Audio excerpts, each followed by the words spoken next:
ঢাকা মহানগর উত্তর বিএনপি আয়োজিত জিয়া আন্তঃ থানা ফুটবল টুর্নামেন্ট 2025-এর উত্তরা ফ্রেন্ডস ক্লাব মাঠে অনুষ্ঠিত হলো তুরাগ থানা বনাম বিমানবন্দর থানার অষ্টম আসরের ম্যাচ।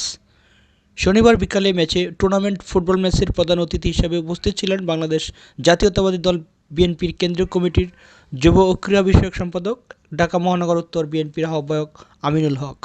হলুদ জার্সি পরিহিত তুরাগ থানা দল এবং ধূসর জার্সি পরিহিত বিমানবন্দর থানা দল উভয়ের দৃঢ় বিশ্বাস ছিল তারা জয়লাভ করবে। আজকের খেলা আমরা আশা করি ইনশাআল্লাহ আমরা তুরাগ থানা বিজয় লাভ করব। ইনশাআল্লাহ কাছে দোয়া চাচ্ছি, জন্য সবার কাছে দোয়া চাচ্ছি যাতে তুরাগ থানা বিজয় লাভ করে। তুরাগ থানা টুর্নামেন্ট পরিচালনা কমিটির সমন্বয়ক মহিউদ্দিন সোহাগ রাজা এবং বিমানবন্দর থানার সমন্বয়ক মনিরের নেতৃত্বে শক্তিশালী দুইটি দল লড়াই করে। খেলা শুরু হওয়ার আগে সংক্ষিপ্ত আলোচনায় প্রধান অতিথি আমিনুল হক বলেন, গত 17 বছর স্বৈরাচার সরকার বাংলাদেশের ক্রীড়াঙ্গনকে এমন দলীয়করণ করেছে, দলীয় প্রভাব ছাড়া কোনো খেলোয়াড়ই সুযোগ পায় নাই। বাংলাদেশের ক্রীড়াঙ্গনকে এমনভাবে দলীয়করণ করেছে, এমনভাবে রাজনীতিকরণ করেছে যে রাজনৈতিক প্রভাব ছাড়াও কোনো খেলোয়াড় নাকি সুযোগ পায় না। কি দুর্ভাগ্য, এটা সেম লজ্জার আমাদের জন্য।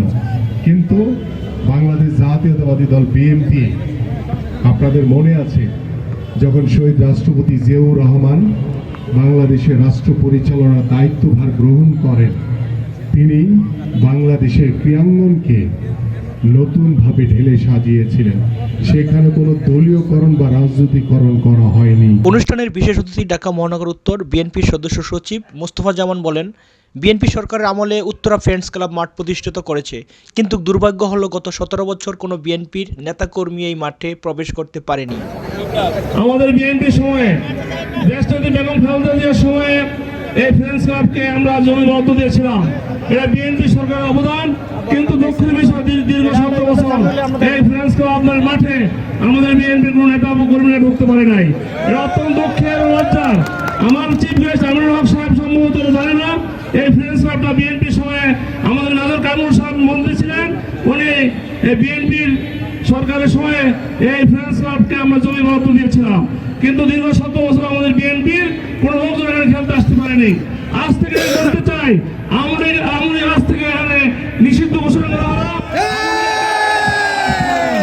পুরো দেশের জনগণের জন্য ওপেন, জনগণের সবাই আসতে পারবে, কিন্তু আসতে পারবে না। শুরু হওয়ার আগে সংক্ষিপ্ত আকারে বক্তব্য রাখেন ঢাকা মহানগর উত্তর বিএনপির যুগ্ম আহ্বায়ক এস.এম. জাহাঙ্গীর হোসেন, মোস্তাফিজুর রহমান সেগুন, এ.বি.এম. রাজ্জাক, আফাজউদ্দিন, তাঁতি দলের সদস্য সচিব এম.এ. হান্নান।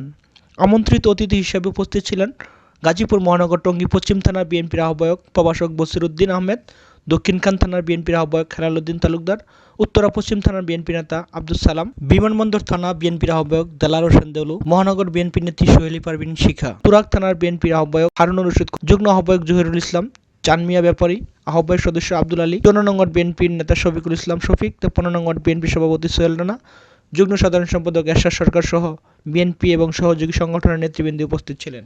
আজকের এই খেলাতে বিমানবন্দর এবং তুরাগ থানা খেলা অনুষ্ঠিত হতে যাচ্ছে। ইতিমধ্যে ইতিমধ্যে মাঠে প্লেয়ার নেমেছে, কিছুক্ষণের মধ্যেই অনুষ্ঠিত হতে যাচ্ছে সে জিয়া আন্তঃ থানা ফুটবল টুর্নামেন্ট।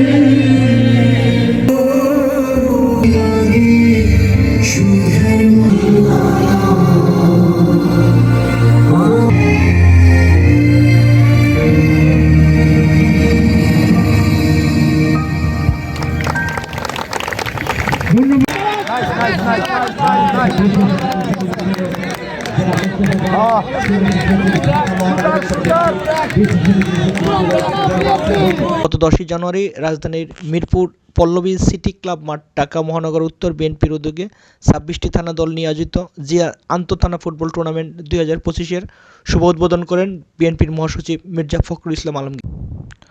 তুরাগ এবং বিমানবন্দর থানা দলের মধ্যে হাড্ডাহাড্ডি লড়াইয়ে প্রথম পর্বে কোনো গোল হয়নি। দ্বিতীয়ার্ধে তুরাগ 1-0 গোলে বিমানবন্দর থানাকে পরাজিত করে।